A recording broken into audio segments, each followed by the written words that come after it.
He had very thick limbs of trees.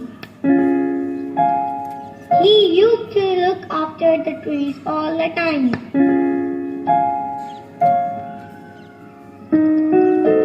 One day, a woodcutter came.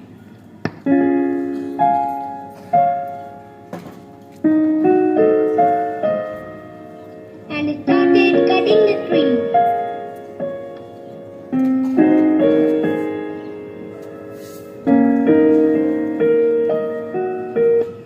Then farmer came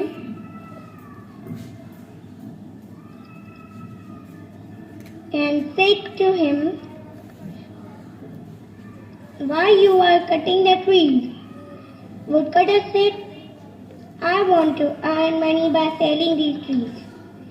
Farmer said, "Please don't cut these trees." But woodcutter did not listen to him.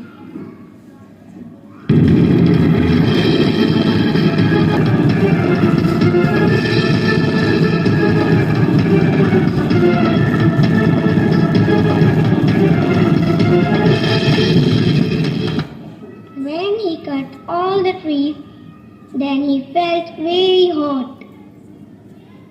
and he was finding a place to sit. But there were only the sunshine and hot